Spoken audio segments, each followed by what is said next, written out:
4 years ago, my husband began losing his memory. Everyone said it was early dementia, until last Thursday when my son and I took him to see a neurologist. My son stepped outside to take a phone call, and the moment the door closed, the doctor leaned toward me with trembling hands and whispered something that froze me in place. "You need to get your husband away from your son immediately." Before she could explain another word, the door opened and my son walked back in. And suddenly, everything changed when I discovered what was inside the briefcase he always carried. Hello everyone. Welcome to the story. Before we continue, take a second to like the video, subscribe, and tell me in the comments, where are you watching from today? I love seeing how far these stories travel. Quick note, some details are dramatized for storytelling and educational value, and any similarity to real people or places is purely coincidental. My husband began losing his memory about 4 years ago. Last Thursday, October 17th, I took him to see a neurologist in Olympia. When my son stepped out to take a call, the doctor's hands began to tremble. My name is Maria Brennan. I am 65 years old, a retired historic preservationist who spent 4 decades restoring landmark buildings across the Pacific Northwest. Buildings that outlasted their creators, their stories preserved in every beam and cornerstone. Though I understood how to read structural damage, how to spot the cracks that warned of collapse, I never imagined I would need those skills to examine my own family. Charles sat beside me in the examination room at St. Catherine Medical Center, 65 years old, his hands folded in his lap like a patient child. He had been the most capable history teacher at Olympia High for 30 years, a man who could command the attention of restless teenagers and inspire a love for the past with equal grace. Now, he could not remember what month it was. My son Ethan had driven us here in his black Audi, 40 years old, with the polished confidence of a man who managed other people's money, expensive cologne, announcing his presence before he entered any room, a watch that caught the light, and a leather briefcase he never let leave his sight. Dr. Victoria Hayes was younger than I had expected for someone so highly recommended, 54 with wire-rimmed glasses that could not hide the shadows under her eyes. A neurologist who carried some private weight I could not yet identify. Ethan's phone had not rung. I was certain of it. The room had been silent, except for the buzz of fluorescent lights overhead. Yet he had glanced at his pocket, smiled apologetically, and excused himself to take the call. The moment that door clicked shut, Dr. Hayes transformed. Have you ever had a moment when the world you thought you knew cracked open and something monstrous crawled out? That is what happened in that sterile examination room with antiseptic air burning my nostrils and my husband sitting beside me unaware that his own son might be slowly killing him. "Miss Brennan," she whispered, leaning forward so urgently her wire-rimmed glasses nearly slipped off her nose. "You need to get your husband away from your son. Immediately." My mouth went dry. A metallic taste flooded my tongue. "What are you talking about? The medication patterns, the decline timeline, the symptoms?" Her eyes darted to the door. "I have seen this before. Drug-induced cognitive impairment. It can mimic dementia perfectly." Her voice dropped even lower. "And it's reversible if you act now." My hands gripped the leather armrests until my knuckles whitened. The room felt colder than it had moments ago. Charles hummed softly beside me, lost in whatever fog had claimed his mind. "How long?" I started to ask. The door swung open. "Sorry that took so long." Ethan stood in the doorway, that same concerned smile he had worn for months, fixed on his face. His knuckles were white around the handle of his briefcase. "Is everything all right, doctor?" Dr. Hayes straightened instantly, her professional mask snapping back into place. "Just discussing the test results with your mother." But I had seen it. Ethan's eyes had flicked to the doctor's hands, still trembling slightly against the desk. And in that moment, I saw something behind my son's mask. A calculation so cold it stopped my heart. He knew. He knew the doctor had warned me. And now, we were both trapped in this room together, pretending the unthinkable had not just been spoken aloud. My son smiled at me, and I smiled back. And somewhere beneath that exchange of false warmth, a war had already begun. But let me tell you how we got here. How a man who once ran a history department with precision and grace became someone who could not remember his own daughter's birthday. And how a devoted son's helping hands might have been the very thing destroying him.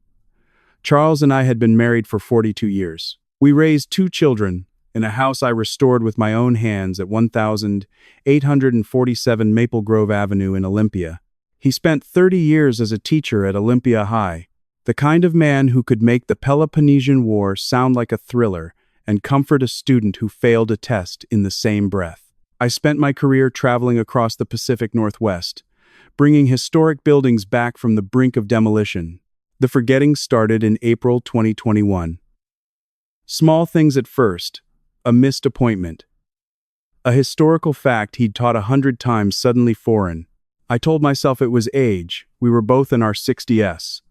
These things happened, then Ethan stepped in. "Mom, you travel too much," he had said, his voice so reasonable it made my chest ache with gratitude. "Let me help with Dad. I can work remotely. He shouldn't be alone." And I let him. God help me, I let him. I need you to understand something. When you love someone, when you have trusted them since they took their first steps, you do not see the monster. You see the child who caught fireflies in mason jars, who cried when his goldfish died, who hugged you on Mother's Day and told you that you were his hero. That blindness had nearly cost me my husband's life. Because while I was away restoring a Victorian courthouse in Tacoma, Ethan was asking questions.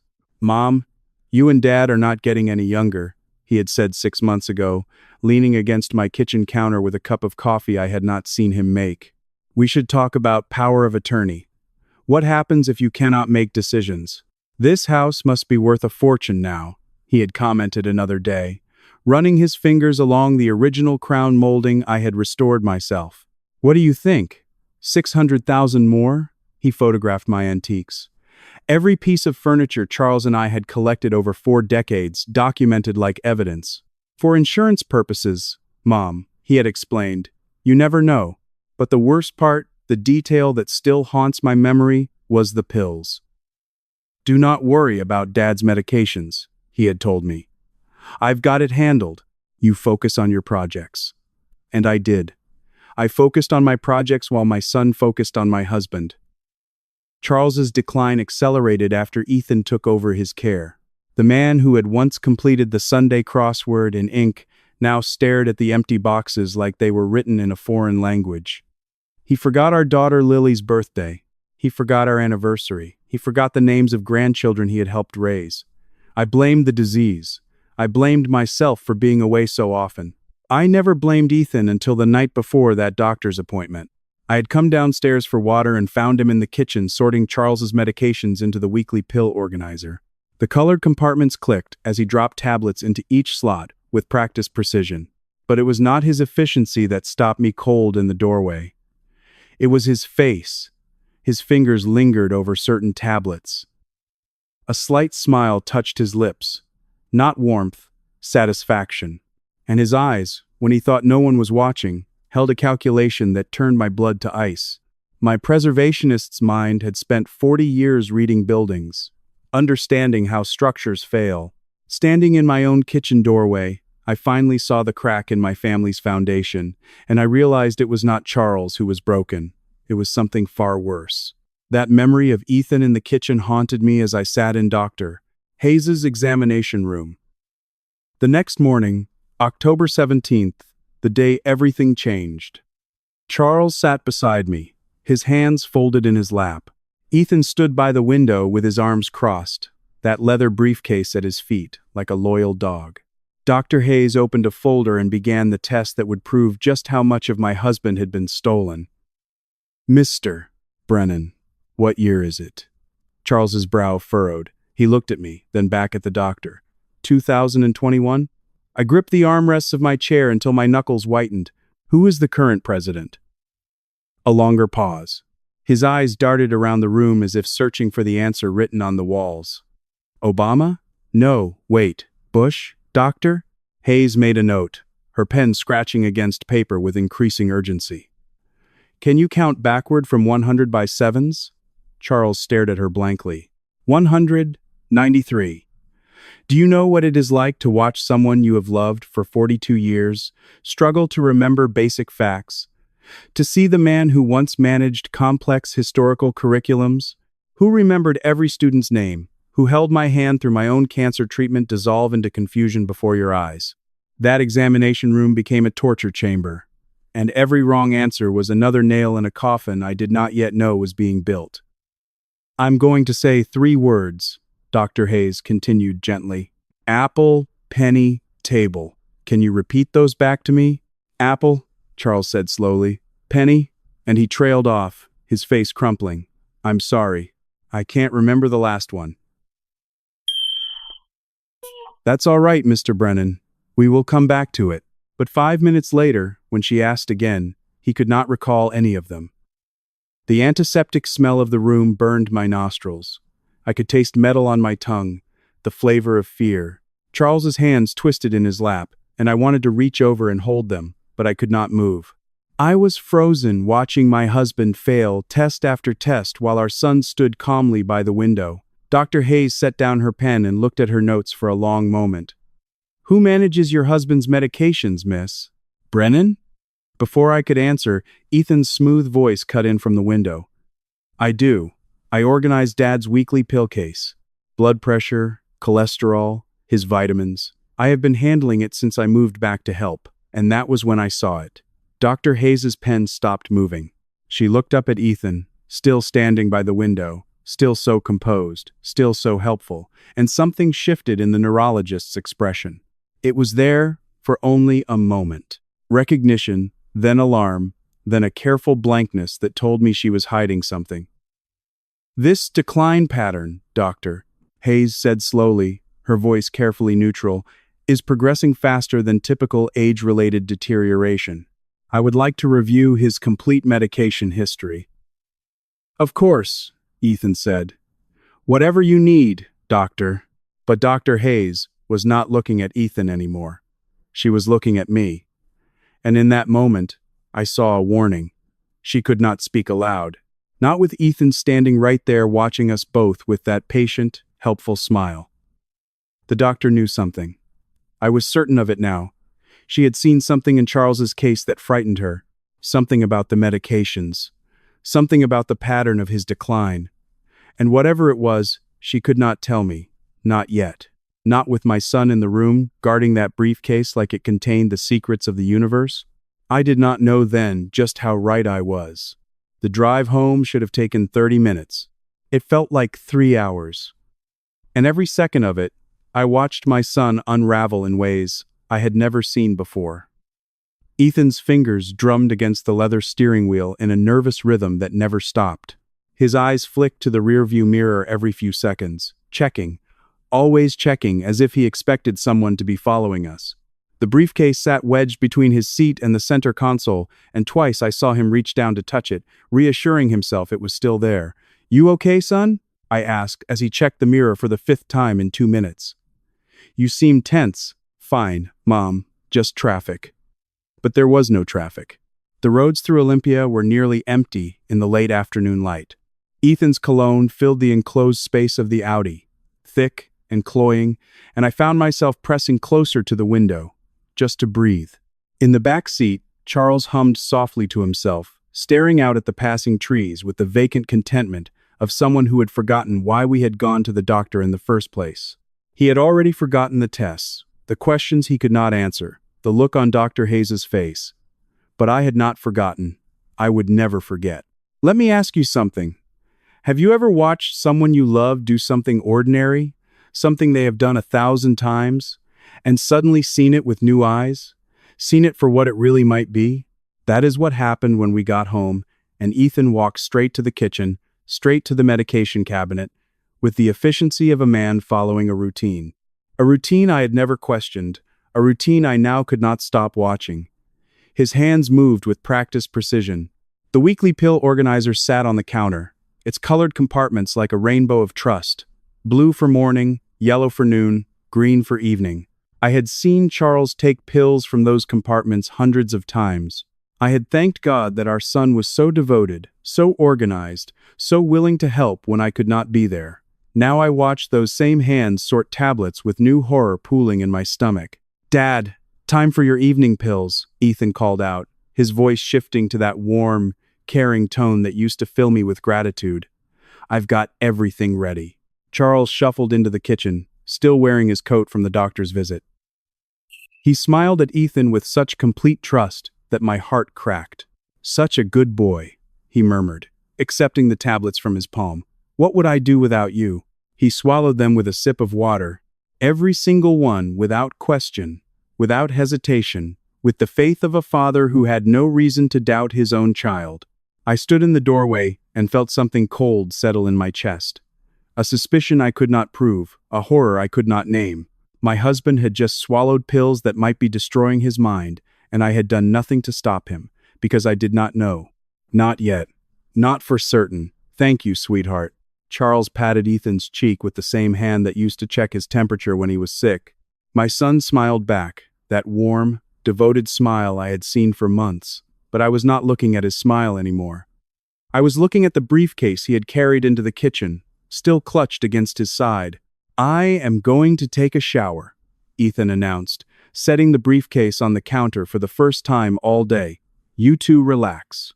He disappeared upstairs. The water started running, and I stood alone in my kitchen, staring at that leather briefcase, knowing I was about to cross a line I could never uncross. I waited until I heard the bathroom door close, until the water started running through the old pipes. Then I moved toward that briefcase like a woman walking to her own execution, knowing that whatever I found inside would change everything. The leather was smooth under my trembling fingers. The brass clasps clicked open with a sound that seemed to echo through the silent kitchen. Inside, I found exactly what I expected: a laptop, financial papers, expensive pens, the ordinary contents of an ordinary businessman's bag. But my preservationist's mind had spent 40 years reading structures. I knew when something did not add up. This briefcase was heavier than its contents should allow. I ran my fingers along the interior lining, pressing gently, searching. Near the bottom, beneath the laptop sleeve, I felt it, a slight give in the leather, a seam that should not exist. The hidden compartment opened with a whisper of velvet, black velvet, soft as sin, lining a space barely larger than my hand. And nestled inside, wrapped in a silk handkerchief, like some precious treasure, was an amber prescription bottle. My heart stopped. I lifted it with fingers that would not stay steady. The label was partially torn, perhaps deliberately, but I could read enough. Diazepam.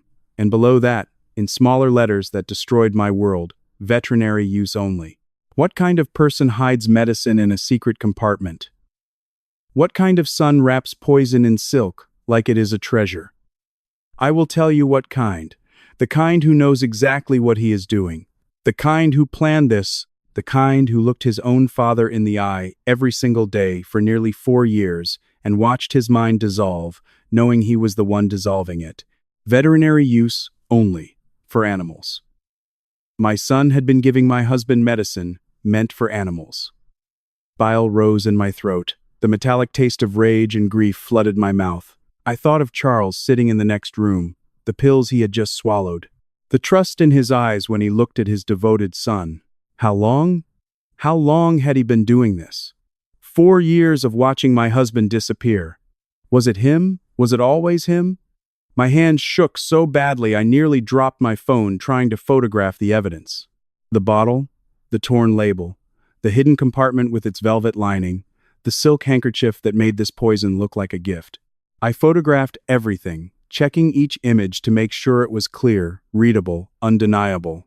Then I returned each item to its exact position, the handkerchief folded precisely as I had found it, the bottle nestled in velvet, the compartment sealed, the laptop and papers arranged just so.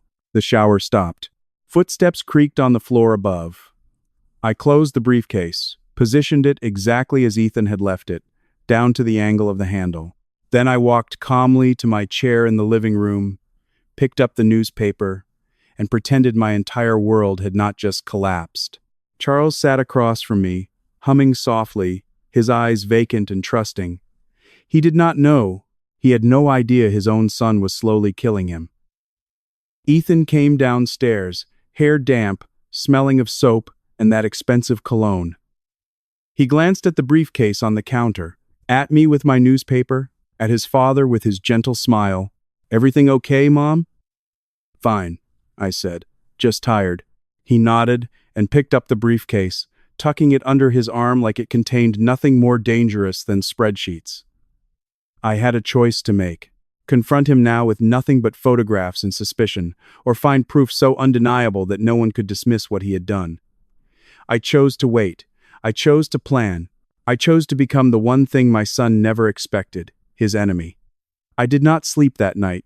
By 6:00 the morning, I was pacing outside Olympia Public Library like a woman possessed, waiting for the doors to open, waiting to learn exactly what my son had been feeding my husband for nearly 4 years. Emma Whitfield unlocked the library doors at 9 sharp, 31 years old, with copper-streaked hair pulled back in a practical bun. She was the kind of research librarian who could navigate medical databases as easily as card catalogs, and who knew when not to ask questions. "Miss Brennan, are you all right?" she asked, taking in my rumpled clothes and sleepless eyes. "You look like you have not slept." "I need to research a medication," I said. "Diazepam, veterinary grade, what it does to humans." She did not ask why. She simply led me to a computer terminal and began typing. "Let me tell you what it feels like to read clinical studies about the poison destroying your husband's mind." Every symptom listed I had watched happen in real time. Every side effect described I had attributed to aging, to Alzheimer's, to fate, drowsiness, confusion, memory loss, cognitive decline virtually indistinguishable from dementia. I had been watching my son methodically erase my husband for nearly 4 years, and I had thanked him for his help. This says prolonged use in elderly patients causes symptoms virtually identical to Alzheimer's disease. Emma read quietly, her voice barely above a whisper. "But Miss Brennan, look at this."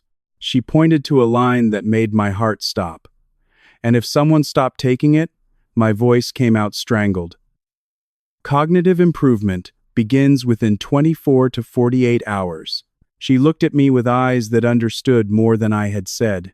Significant recovery over weeks. Charles could be saved. The damage was reversible. But then Emma found something else. A clinical note buried in a pharmaceutical journal suggesting users rotate dosages and combine with anticholinergics to avoid tolerance building. Sophisticated, deliberate. My son had researched this carefully. I printed everything and walked 3 doors down from my house to visit Harriet Peton. Everyone called her Harry. 76 years old, with the watchful stillness of a woman who had spent 32 years as a Seattle homicide detective and had seen every way humans could betray each other. "Harry," I said, settling into her worn leather chair with bitter coffee I could barely taste. "Hypothetically speaking, if someone discovered a family member was poisoning another family member, what would be the smartest approach?" Her experienced eyes sharpened. She set down her cup. "Get proof first. Document everything. Dates, times, observations." Her voice carried the weight of decades of investigations. "And Maria, be very careful. People who poison do not usually stop at one victim when they feel threatened." The warning settled into my bones like ice. What if no one believes me? What if they think I am the one who has lost her mind? Harry leaned forward. "The guiltiest people often have sterling reputations. Devoted sons. Caring daughters. That is what makes them so dangerous." I walked home with her warning ringing in my ears and a plan forming in my mind. If the drug's effects could reverse within 48 hours, I could prove everything. All I needed was for Ethan to leave. And as if fate itself was conspiring with me, my phone buzzed. "Hey, Mom," the text read. "Heading to Seattle for a work thing. Won't be back until Tuesday. Can you handle Dad's meds this weekend?" My hands trembled as I typed back. "Of course. Safe travels. 3 days." I had 3 days to save my husband. 3 days to prove that my son was a monster. And as Harry's words echoed in my mind, I realized something else. If Ethan ever discovered what I was doing, I might not just be fighting for Charles's life. I might be fighting for my own. The moment Ethan's black Audi disappeared around the corner, I moved. I had 72 hours to prove my son was a monster, and I was not going to waste a single minute. I retrieved Charles's weekly pill organizer from the kitchen cabinet. The colored compartments gleamed under the fluorescent light, innocent as a child's toy. Blue for morning, yellow for noon, green for evening. I had seen this organizer 1,000 times. I had never looked at it closely. From my workshop, I brought the magnifying glass I had used for 40 years to examine architectural details. The same tool that had helped me restore Victorian mansions and historic courthouses would now help me find the poison destroying my husband. I held the first tablet under the glass. Blood pressure medication. I recognized the shape and markings from when I had picked up his prescriptions myself years ago. The second pill was his cholesterol medicine. The third, a legitimate vitamin. The fourth made my blood run cold. D5. The marking was tiny, nearly invisible to the naked eye, but through my magnifying glass, the letters were unmistakable. Diazepam, 5 milligrams, the poison. I had spent 40 years restoring buildings that others had given up on, structures that everyone said were too far gone to save. I had learned that rot can be cut away, that foundations can be reinforced, that what looks like decay can sometimes be reversed if you catch it in time. As I held that tiny white pill up to the light, I prayed my husband was not too far gone to save. From my workshop drawer, I retrieved a bottle of vitamin B tablets I had bought that morning. They were the same size, the same shape, the same innocent white color. I also retrieved my hobby knife, the one I used for delicate model work. I had to sift through 3 different bottles of vitamins to find a brand with a coating and size that nearly matched the diazepam. Even then, it was grueling work. My preservationist hands ruined 6 tablets, crushing them into white dust before I found the exact pressure needed to etch the tiny letters. Each stroke felt like I was carving a desperate lie to save the truth. "What are you doing in there, Maria?" Charles called from the living room. "Just organizing some things, sweetheart. I will be right there." I finished the second forgery and held both vitamins up to my magnifying glass. Not perfect, but close enough to fool anyone not specifically looking for fraud. I placed them in the organizer exactly as Ethan had positioned the originals. The real pills went into a plastic bag, sealed, labeled with the date, evidence. When evening came, Charles shuffled into the kitchen for his medication. I stood at the counter where my son usually stood. I opened the green compartment where my son usually opened it. I handed him the pills my son usually handed him. He swallowed them with a sip of water, smiled at me with those confused eyes, kissed my cheek with the same lips that had kissed me on our wedding day 42 years ago. "Thank you, sweetheart," he murmured. For the first time in 4 years, my husband had just taken vitamins instead of poison. I watched him settle into his chair and pick up his half-finished crossword puzzle. He stared at it blankly, as he had every evening for years. The fog was still there, the damage was still done, but now the poison had stopped. The next 48 hours would tell me everything. Either the research was right, and my husband would start coming back to me, or I was wrong about all of it and I had just accused my son of the unthinkable. I sat across from Charles and pretended to read, but I was not reading. I was watching, waiting, praying I was not too late. Sunday morning, 36 hours since I swapped the pills. I woke at dawn, heart pounding, and crept to the bedroom door to watch Charles sleep. Was it my imagination, or did he look more peaceful than he had in months? I made coffee and waited. Every creak of the house sounded like an answer I was not sure I wanted to hear. Charles came downstairs at 8, earlier than usual. He poured his own coffee without asking me where the cups were. Such a small thing, but he had been asking me where the cups were for 2 years. He settled into his chair with the crossword puzzle he had been staring at blankly for days. 7 across is Renaissance, he said suddenly, pen moving across the page. I've been staring at that one for days. How did I not see it? My heart stopped. I watched him fill in 3 more answers in the next 10 minutes. Clues that had defeated him all week fell like dominoes. "Maria, have you seen my glasses?" He looked around, then paused. "Oh, wait. Here they are, right where I left them." He found his own glasses without wandering the house, without asking me to help, without that lost, confused look that had become his constant companion. Do you understand what it means to watch someone you love come back from the dead? To see sparks of recognition in eyes that have been empty for years. I sat across from Charles that Sunday afternoon watching him work through that crossword puzzle, and I wept. Not openly, just silent tears I wiped away before he could notice. My husband was still in there. He had been in there all along, screaming behind a chemical wall my son had built around his mind. "That congressman on TV," Charles said, suddenly pointing at the screen. "He is the one who voted against the infrastructure bill last year." I remember reading about it. He remembered. He was connecting information. He was thinking. "Charles," I said carefully, "how are you feeling today?" He frowned, considering the question with a clarity I had not seen in years. "Different," he said slowly, "clearer somehow, like I slept better than I have in ages." I wrote everything down in a notebook. Times, behaviors, words spoken. Each entry was evidence. Each improvement documented proof of what had been stolen from us. By evening, Charles had completed half the crossword puzzle. He remembered 3 neighbors by name. He asked me about a book he had been reading before his decline, a book I had packed away 2 years ago, because seeing it on his nightstand broke my heart. I retrieved it from the closet and handed it to him. He opened it to the bookmarked page and began reading. His eyes tracked the words. His lips moved occasionally as he read a particularly engaging passage. My husband, reading for the first time in 4 years. Hope flooded through me. Hope I had not felt since the day the forgetting started. Hope that maybe, just maybe, I was getting my husband back. But beneath that hope, something darker was building. Every crossword clue he completed was evidence. Every neighbor he remembered was proof.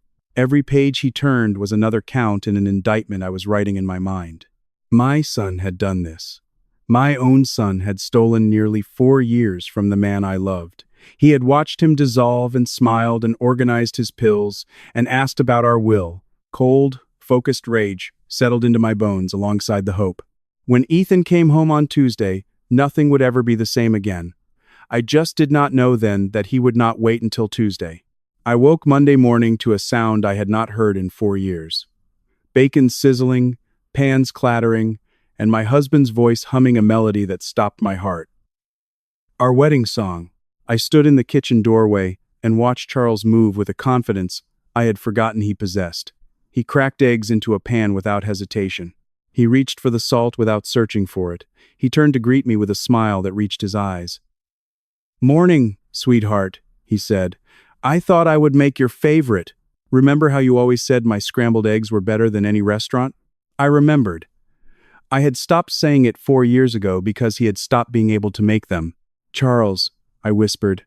"How are you feeling?" He frowned thoughtfully, spatula hovering over the pan. "Different," he said slowly. "Clearer. Like I have been walking through fog for years and suddenly the sun came out. Is that strange? Let me tell you what it feels like to see your husband come back from the dead. To hear him humming your wedding song after 4 years of silence. To watch him crack eggs into a pan like it is the most natural thing in the world. When just a week ago he could not remember where the kitchen was. It feels like a miracle. It feels like proof. And it fills you with a rage so cold and deep that you could tear down mountains with your bare hands. That is wonderful, I said, my voice cracking. That is so wonderful. I moved toward him, wanting to hold him, wanting to weep into his shoulder. But then I heard it, a car engine growing louder, pulling into our driveway. I looked out the window and felt my blood turn to ice. Ethan's black Audi sat in the driveway, 2 days early. "Charles," I said urgently, confused again. "Please, just for now." Why would I? The front door opened before I could explain. Ethan walked into the kitchen carrying his briefcase, his cologne announcing him before his footsteps did. He stopped in the doorway, taking in the scene. His father at the stove, eggs cooking, the smell of bacon, the normalcy that had been absent from this house for years. "I thought your trip was until Tuesday," I said, keeping my voice steady. "Finished early. Wanted to check on Dad." His eyes swept the kitchen, then fixed on Charles. "What is going on here?" "Good morning, sweetheart," Charles said with a warm smile. I'm making breakfast. Want some eggs? I watched my son's face cycle through emotions he could not quite hide. Confusion, calculation, and something that looked almost like alarm. Mom, Ethan said slowly. Dad seems so different today. He set down his briefcase and moved toward the medication cabinet. I stepped into his path. We stood there in the kitchen, my son and I, with Charles between us at the stove, oblivious to the war being declared. Ethan's hand was still raised toward the cabinet where he kept the medications. My body blocked his path. His eyes met mine, and I saw the moment he understood. He knew that I knew. The mask of the devoted son flickered. Behind it, I glimpsed something I had never seen in my child's face before.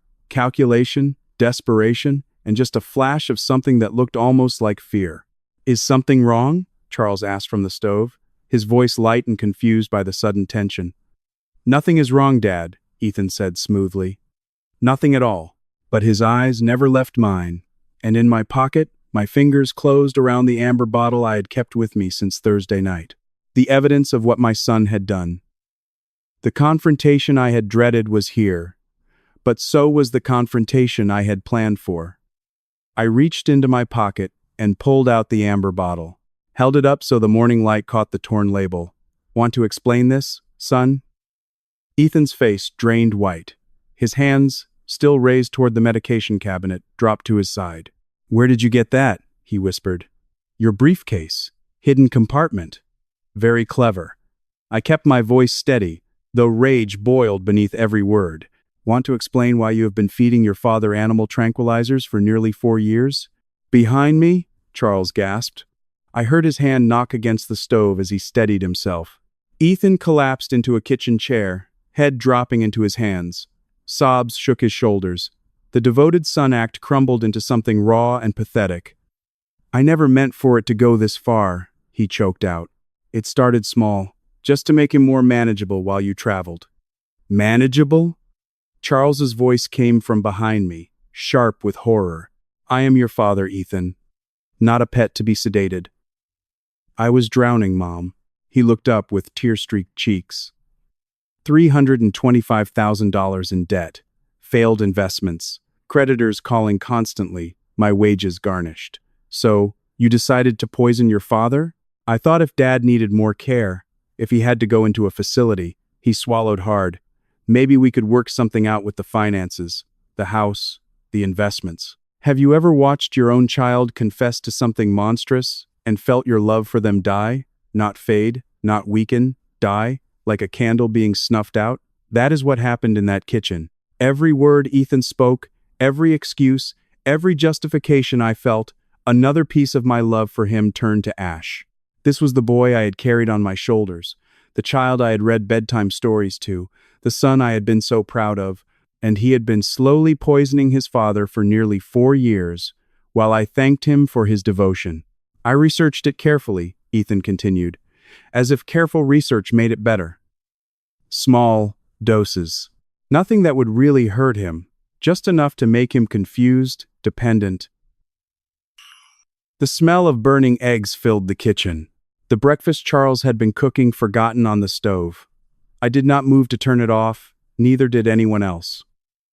You created the illness, I said slowly. You made your father need the care you were pretending to provide. I was desperate. But as I listened to my son's sobs, something nagged at me. The math did not add up. I looked at him. Really looked at him. A man $325,000 in debt does not wear a watch that costs $2,000, even a fake one. A man with garnished wages does not smell like he bathes in $100 cologne every morning. A desperate man scrambling for survival does not carry himself with the smooth confidence Ethan had displayed for months. The tears were real. The confession was real. But something was missing. This was a performance, practiced, calculated vulnerability designed to earn sympathy and limit consequences. Ethan was not telling me everything. I thought about the phone call that had never rung at the doctor's office. The hidden compartment in his briefcase, the sophisticated knowledge of rotating drug dosages. This was not the work of a desperate amateur. Someone had coached him. Someone had planned this with him. Someone with resources and knowledge that my investment manager son did not possess. My son was not the mastermind of this plot. He was a pawn. And the real enemy was still out there, still hidden, still pulling strings. Who else knows about this? I asked quietly. Ethan's sobs stopped, just for a moment. Just long enough to tell me everything I needed to know. No one, he said. I acted alone. He was lying. That evening, after the confrontation had settled into uneasy silence, I heard Ethan slip out to the back porch. Through the kitchen window, I saw him pressing his phone to his ear, his voice low and urgent. Something told me to listen. I moved through the darkened kitchen without turning on the lights. The screen door was cracked open just enough for his words to drift inside. Amanda. She knows. Ethan's voice was panicked. She found the bottle. She confronted me. Amanda, a woman's name. I pressed myself against the wall and listened. I never saw Amanda Cross that night. I only heard her voice through Ethan's phone, cold and sharp as a surgical blade. But that voice told me everything I needed to know. This was not a woman who loved my son. This was a predator who had found a useful tool. Then fix it. Her voice came through the speakerphone clear enough for me to hear every word. The will, the power of attorney. We just need a few more months. She is not going to let this go, Ethan said. She has evidence. Then we need to address that, do we not? I want you to understand what it feels like to hear your own murder being planned. Not a violent murder, something worse, a slow erasure of everything you are. They were going to do to me what they had done to Charles, turn me into a confused old woman no one would believe, destroy my mind so thoroughly that when I tried to tell the truth, people would shake their heads sadly and talk about dementia running in families. My son was planning to kill me without leaving a single bruise. I need to know, are you still with me after hearing that? If you're still here, please drop a 1 in the comments to let me know you're still standing by my side as this nightmare unfolds. Your support is the only thing keeping me going through this. A quick word of caution. The following part of my story contains some dramatized elements and creative reflections that may not be entirely factual. If that isn't something you'd like to hear, feel free to stop the video right here. For those staying, the truth only gets darker from here. If the mother becomes unstable too, Amanda continued, her voice ice cold, who would believe her? Old woman, losing her mind just like her husband. Such a tragedy. I do not know if I can. Ethan's voice wavered. It is both of us or prison, Ethan. Her tone hardened into something that made my blood freeze. You are in too deep to grow a conscience now. The call ended. Ethan stayed on the porch, head in his hands. I stayed in the shadows, gripping the counter so hard my knuckles ached. My son had not done this alone. Amanda. The name burned itself into my memory. She was not just his girlfriend or his accomplice. She was the architect of everything. The one who had researched the drugs, the one who had chosen the target, the one who had turned my son into a weapon against his own family. And now she wanted to point that weapon at me. I thought about Ethan's expensive watch, his designer cologne, his smooth confidence, even while drowning in supposed debt. Amanda had been funding him, coaching him, preparing him for exactly this moment. I had thought the worst discovery was learning my son had poisoned his father, but this was worse. My son had not done this for money or desperation alone. He had done it because someone else had told him to. Because he was too weak or too corrupt to say no. Because a woman named Amanda had looked at my family and seen nothing but a bank account waiting to be emptied. I was not just fighting my son anymore. I was fighting something far more dangerous. And I needed help. I needed my daughter. I needed Lily, but I did not know yet that Lily had secrets of her own. I called my daughter at midnight, something I had never done in her 37 years. Lily, I need you to come home. It is about your brother and your father. There was a long silence on the line. Then she said, I will be on the first flight. Lily Brennan stepped off the plane Tuesday afternoon, looking exhausted with her mother's determined jaw and her father's analytical eyes. She was a healthcare policy analyst who spent her days navigating hospital bureaucracies. And now, she was facing a family crisis that no policy could solve. Dad, Lily whispered when she walked into the kitchen and saw Charles standing at the counter, clear-eyed and alert. You are yourself again. Come sit down, sweetheart. I said. There's a lot to tell you. I told her everything. The veterinary diazepam, the hidden compartment, the pill swap, Charles's recovery, Ethan's partial confession, and the phone call with Amanda. But before I could finish, Lily made her own confession. 6 months ago, she said, her voice breaking, I found a text on Dad's phone. It said, "Stop asking questions, trust Ethan." I thought it was strange, but I convinced myself I was being paranoid. Why did you not tell me? I do not know. Lily wiped her eyes. I wanted to believe the best about Ethan. I told myself it was nothing. I deleted the text and flew back to Boston. Here is what guilt does to a family. It builds walls. Lily had spent 6 months carrying the weight of that text message, convincing herself she had done the right thing by ignoring it. I had spent 4 years traveling for work, trusting my son to care for my husband. Charles had spent those same years trapped in a fog, unable to articulate what was being done to him. We had all failed each other in different ways, and now we sat in our living room, 3 survivors of a war we had not known we were fighting, trying to figure out how to win before the enemy destroyed us completely. I'm so sorry, Mom. Lily reached for my hand. If I had said something sooner... You could not have known, I said. None of us could. But there was more I needed to tell her. There's someone else involved, I said. Ethan has a partner. I heard him on the phone with her last night.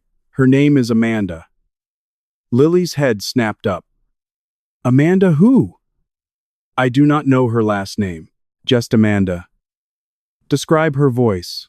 What did she sound like? Cold, calculating, like she was running a business, not planning a crime. The color drained from Lily's face. She went pale in a way I had never seen before. Amanda Cross. You know her? Lily's hands were shaking. I heard Ethan mention someone named Amanda about a year ago. He said she was helping him with some investment stuff, but the way he talked about her, it was not like a business partner. It was like someone who had him completely under control. She pulled out her phone, fingers trembling. We need to find out who she really is, Lily said, because if she is who I think she is, this is not the first time she has done something like this, and it will not be the last. If that is who I think it is, she continued, her voice barely above a whisper, we are dealing with someone far more dangerous than Ethan. We huddled around Lily's laptop that night, searching for a predator. Coffee grew cold. Hours disappeared. The house was silent, except for the clicking of keys. What we found would keep us awake until dawn. The search results loaded at 2:00 inches the morning, and what we found made Lily grip my arm so hard her nails left marks. Amanda Cross was not just a con artist. She was a convicted predator with a trail of destroyed lives behind her. California, 2016, elder fraud. She had conned an elderly couple out of $150,000 using manipulation tactics eerily similar to what she was doing to us now. The article included her booking photo. Cold eyes, a slight smile, the face of a woman who saw other people as nothing more than opportunities. Wednesday morning, Lily and I sat in the office of Benjamin Aldridge. He had the kind of practice that smelled of old leather and older books, 58 years old, with silver temples, and the measured voice of a man who had spent 3 decades fighting for people who could not fight for themselves. This constitutes serious felonies, Aldridge said, reviewing the evidence we had brought. Elder abuse, fraud, conspiracy to commit fraud, possibly attempted murder. What do we need to prove it? Medical documentation, blood tests showing systematic drugging, expert testimony. He looked up from the files. And Miss Brennan, his eyes met mine. This will destroy your son's life. Are you prepared for that? Let me tell you what it costs to do the right thing. Benjamin Aldridge charged $400 an hour. The blood tests cost another $3,000. But the real price was not measured in money.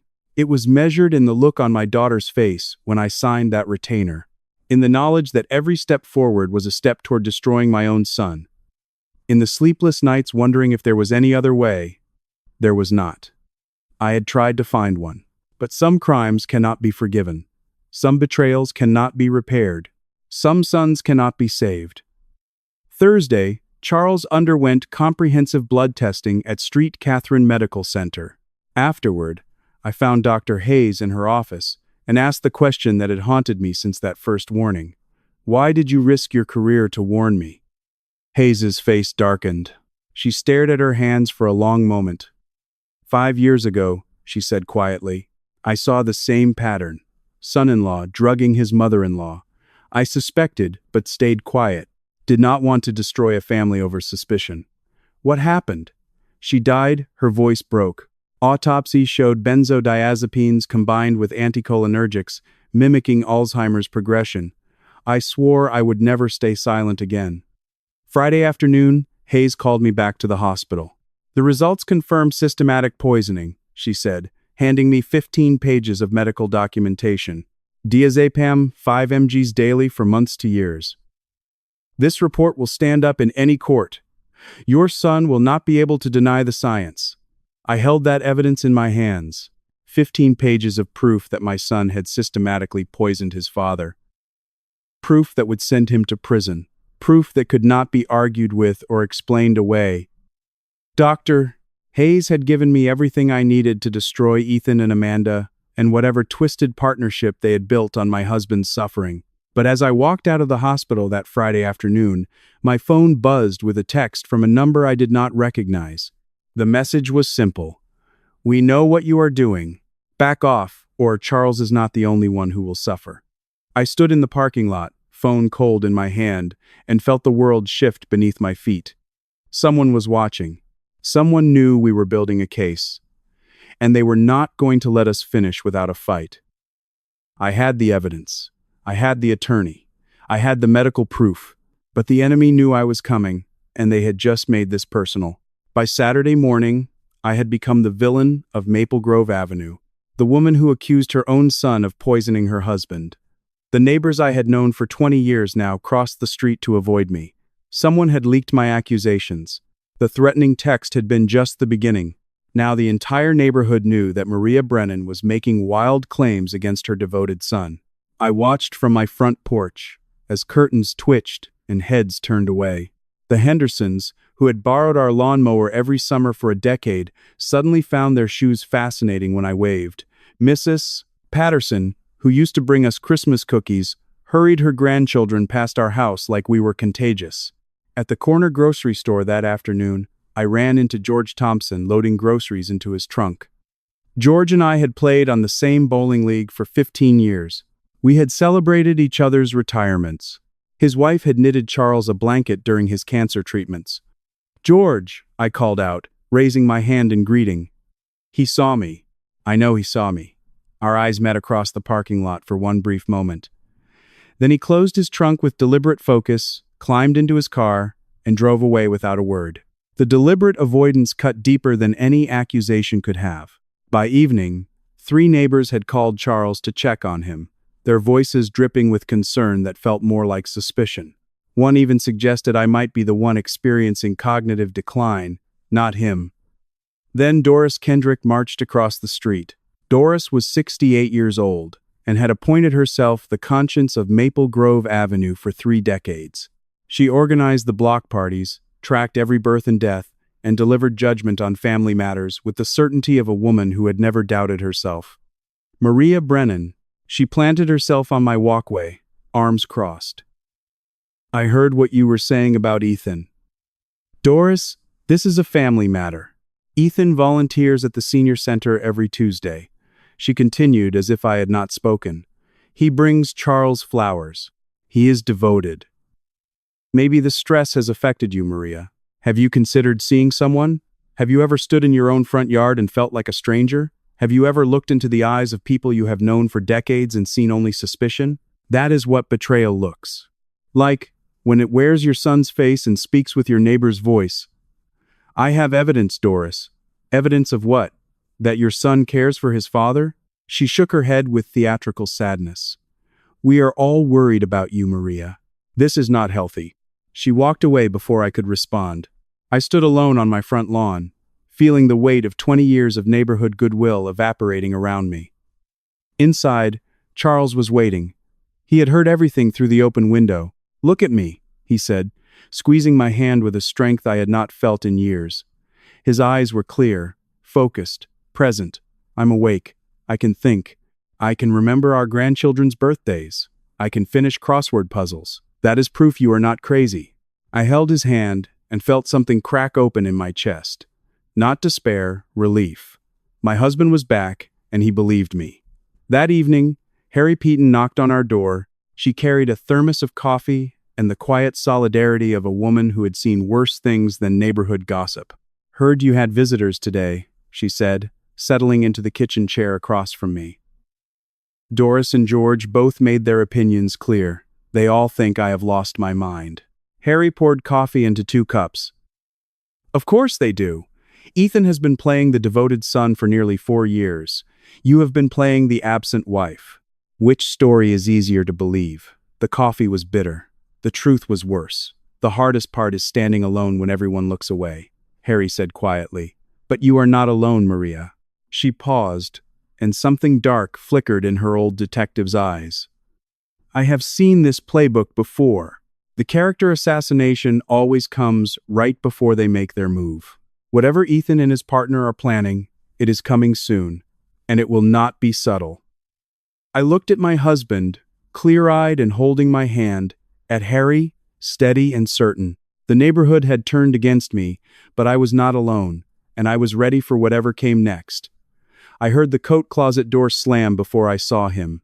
Ethan stood in the kitchen doorway, Benjamin Aldridge's business card pinched between his fingers like evidence at a crime scene. His face had gone white. "You hired an elder abuse attorney," he said. "You are actually going to do this." The move I had been braced for was here, but it was not the move I expected. "The bottle is gone," Ethan continued, his voice tight. "I checked everywhere. Where is it? I photographed everything." I kept my voice steady even as my heart hammered against my ribs. "The bottle, the label, the veterinary dosage. It is all documented with timestamps." Something flickered across his face. Calculation. Then he forced a smile. "Here."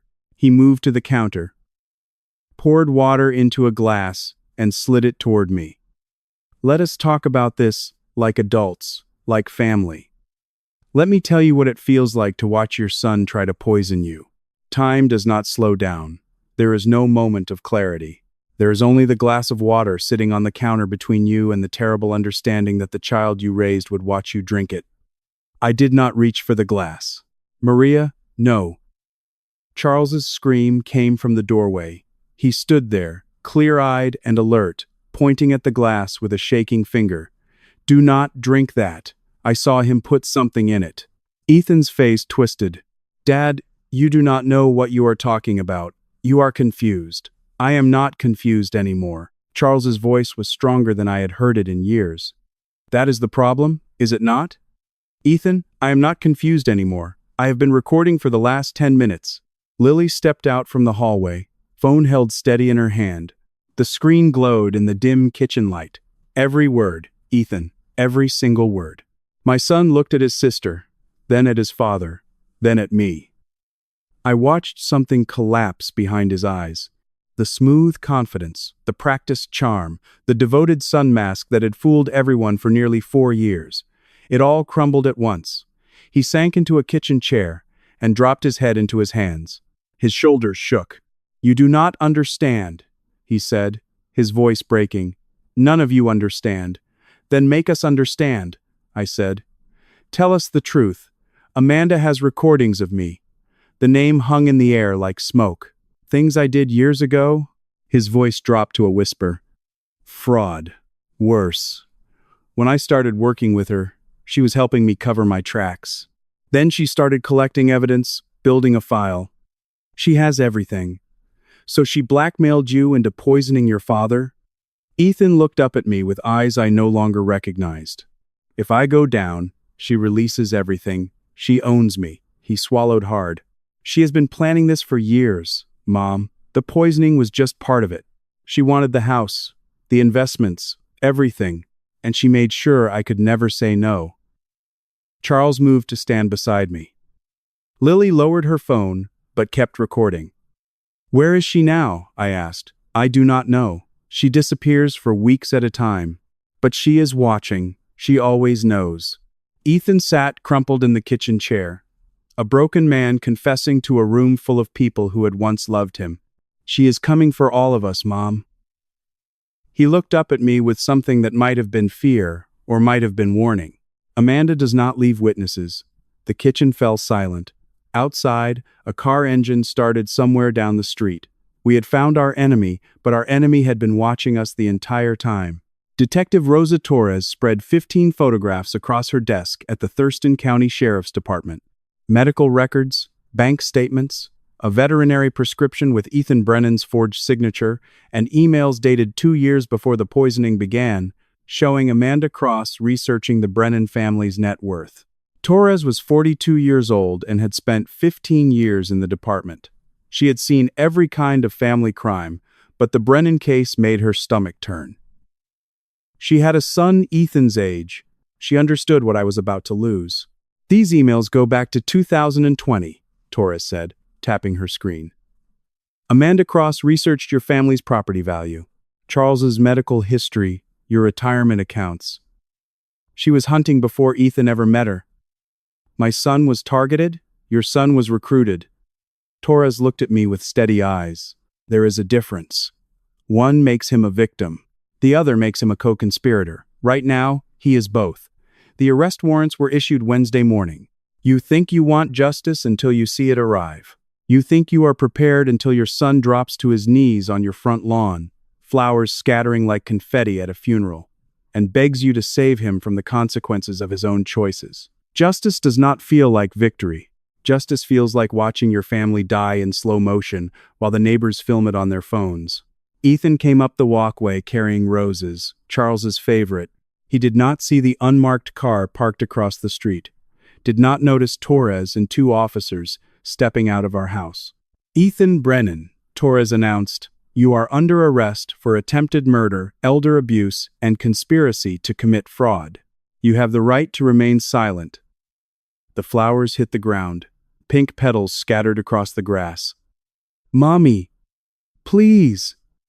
Ethan's voice cracked as they pulled his arms behind his back. The handcuffs clicked shut with a sound I will hear in my nightmares for the rest of my life. Please do not let them take me.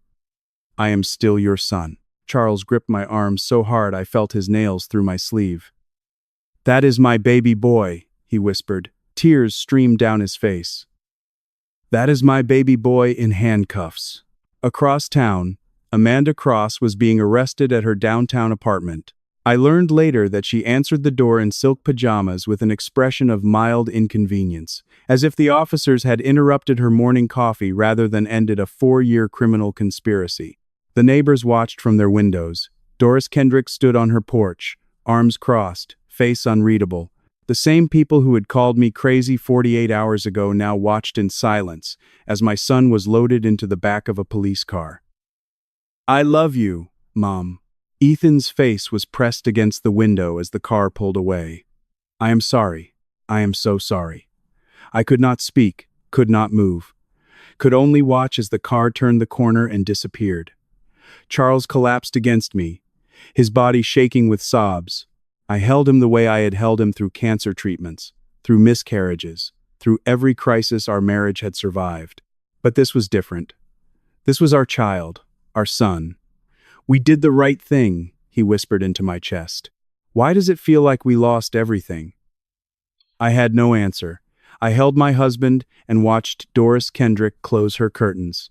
The neighbors were already rewriting history, already deciding they had suspected Ethan all along.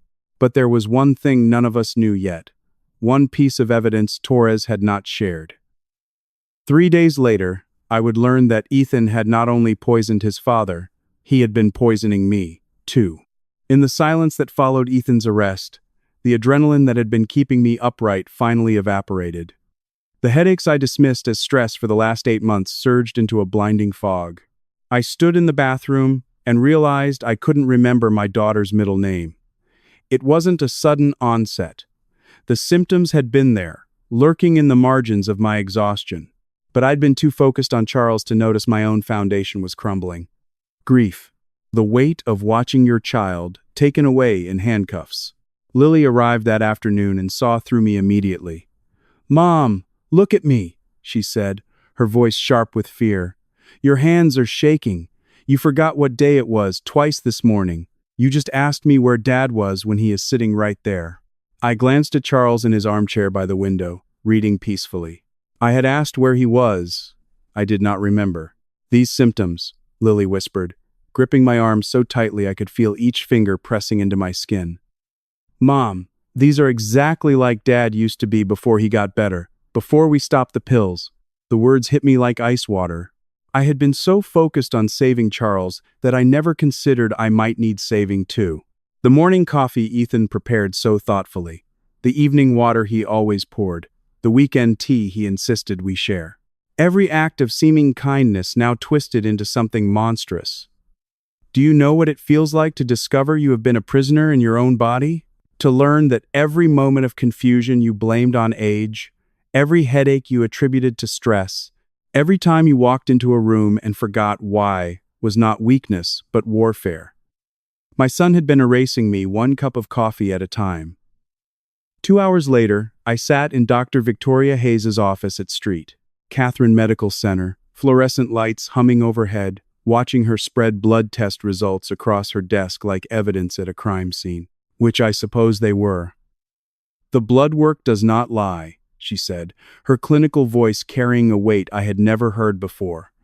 "Diazepam metabolites, 2 to 3 milligrams daily for approximately 6 to 8 months. In your coffee, your water, your tea, anything you consumed regularly, 6 to 8 months. While I had been investigating my son for poisoning my husband, he had been poisoning me. The bitter taste of this morning's coffee lingered on my tongue, phantom evidence of betrayal. Lily sat beside me, her perfume the only familiar comfort in that sterile room. Her hand found mine as the diagnosis settled over us like a shroud. "Will she recover?" she asked. "The brain is resilient," Hayes replied carefully. "We have seen Charles's improvement. We have seen Charles's improvement. But at your mother's age, with this duration of exposure, some effects may linger." I studied my trembling hands. Those preservationists' hands that had once steadied delicate restoration work. Were they shaking from drugs leaving my system or from understanding what my son had done? Hayes closed the folder and looked at me with something I had never seen in her professional eyes. "Fear. He did not just attack your husband," she said grimly. "He was systematically dismantling both of you. 6 more months at this dosage and you would have shown signs of dementia.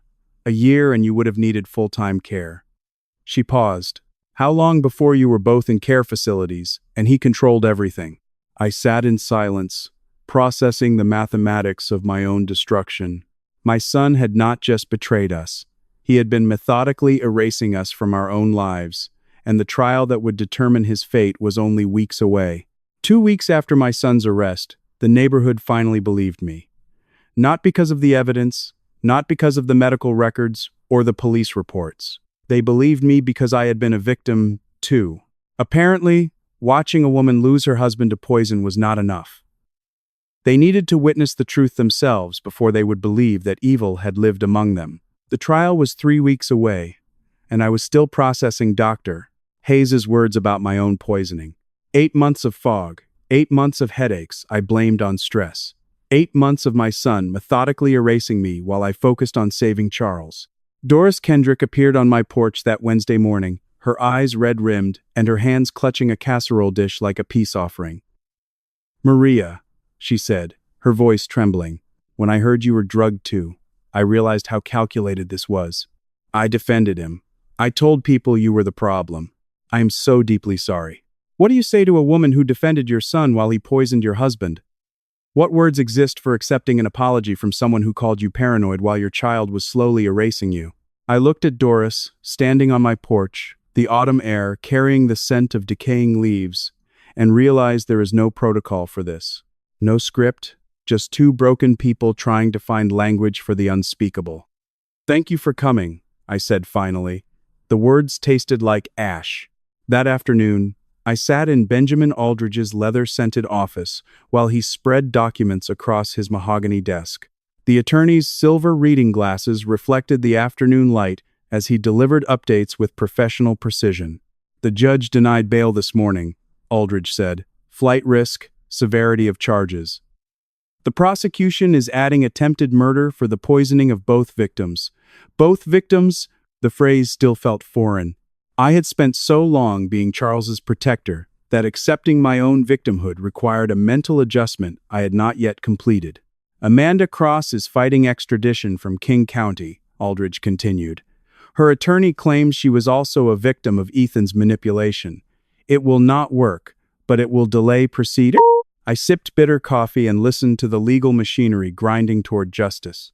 Aldridge's voice was steady, reassuring, the voice of a man who had seen the worst of human behavior and learned to process it through paperwork and procedure.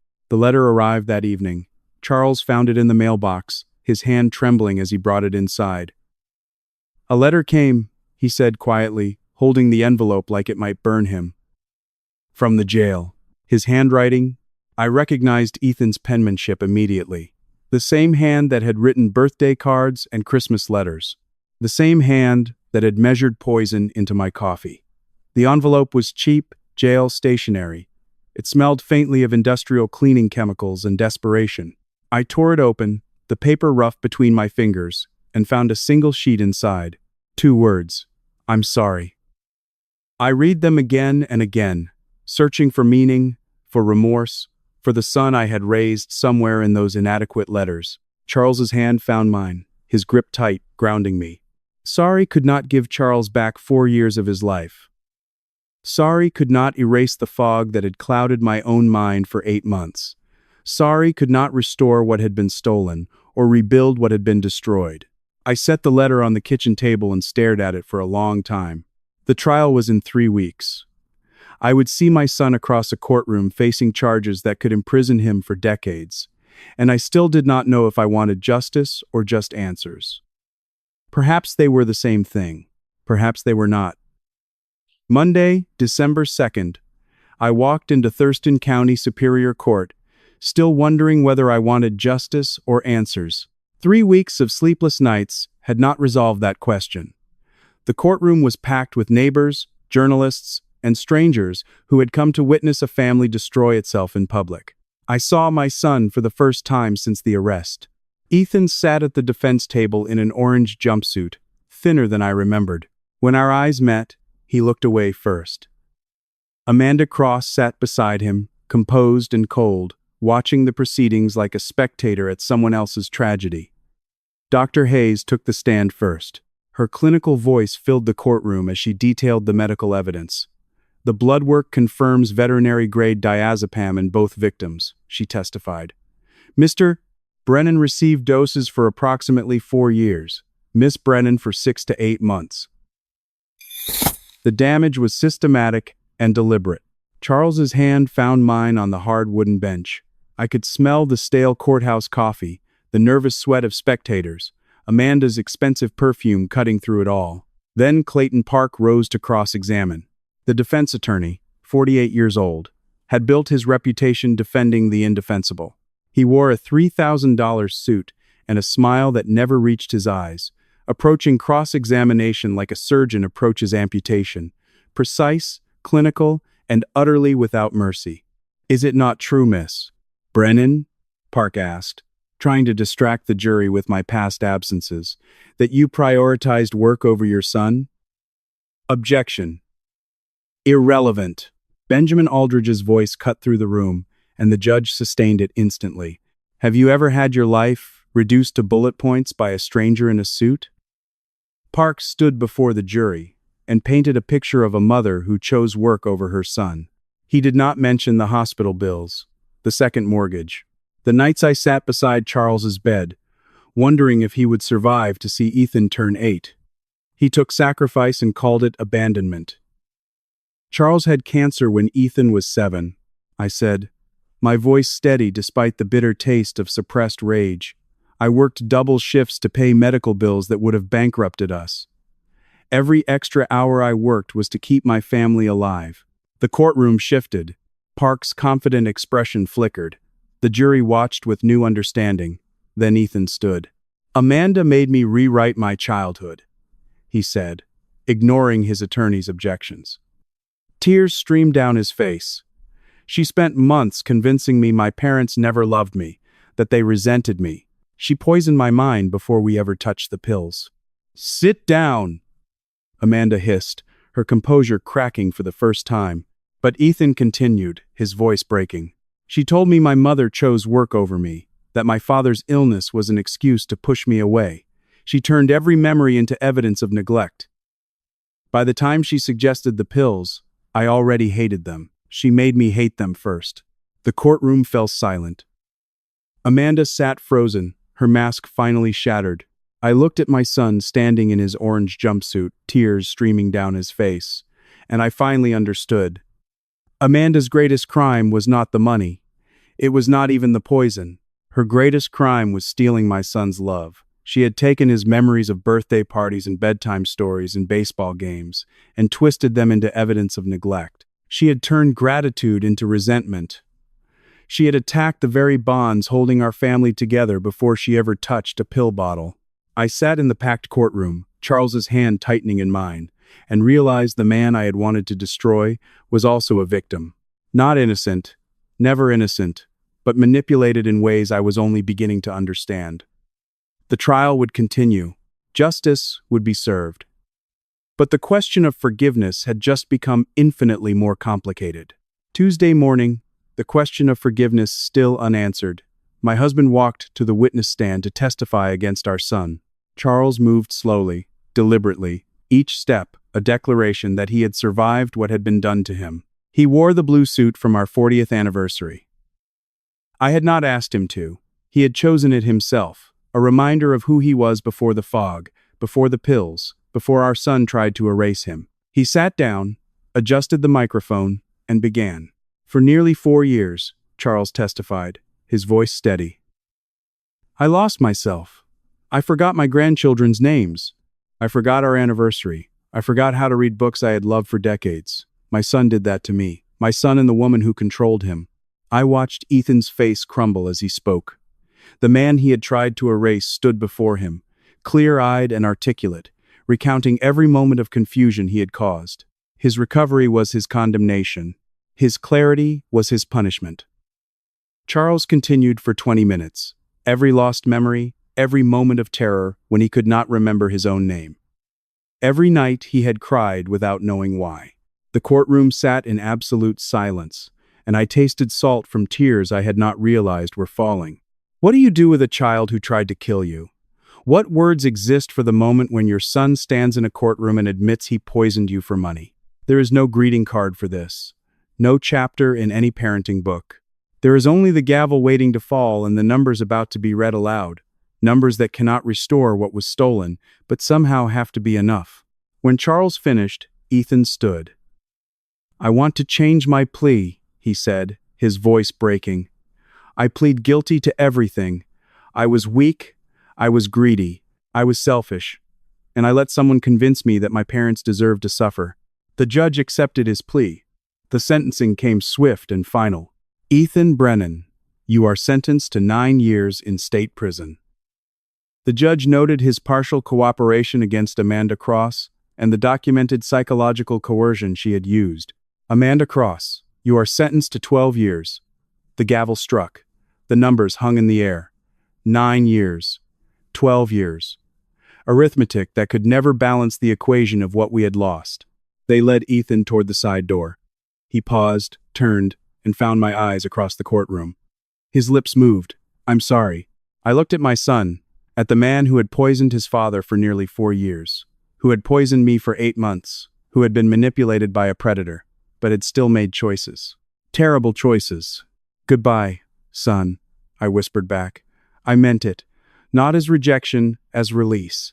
The son I had raised was gone, replaced by someone who would have to earn his way back over 9 years of therapy and reflection. The goodbye was not closure. It was acknowledgement that healing required separation first. Amanda screamed about appeals as they took her away. I did not look at her. She had already taken enough of my attention. We walked out of the courthouse into the December sunlight, the three of us, Charles on my arm, alert and alive in himself again, Lily beside us, the daughter who had fought to save her parents. The cold air hit our faces like a promise. We survived, Charles said, simply squeezing my hand. I looked at my husband, at my daughter, at the December sky stretching above us. We had lost a son to prison. We had lost nearly 4 years to poison. We had lost the family we thought we were, but we had not lost each other. In the wreckage of betrayal, that had to be enough. Now we had to learn how to live again. Looking back on everything that happened, I realize how easily love can blind us. I trusted my son simply because he was my son, and that trust almost cost my husband his mind and my own life. If there is one lesson I carry from this experience, it is this. When something feels wrong inside your own home, do not ignore it. Family betrayal often hides behind familiar faces. And family betrayal can grow quietly if we refuse to question what we see. I once believed our home was unbreakable, but family betrayal taught me that even the strongest bonds require courage and honesty to protect. At the same time, I learned that seeking family justice is painful but necessary. Family justice does not mean hatred. It means protecting those who cannot protect themselves. In the end, family justice was the only path that allowed my husband and daughter to rebuild our lives. Through all of this, I believe God placed the right people in my path at the right moment. Thank you for staying with me until the end of this journey. Please share your thoughts in the comments. What would you have done if you were in Maria's situation? I would truly value hearing your perspective. If this story moved you, consider subscribing so you don't miss future stories. A gentle note, while inspired by real-world themes like elder abuse and family manipulation, some elements were dramatized for storytelling. If this story isn't for you, feel free to explore other videos that may suit you.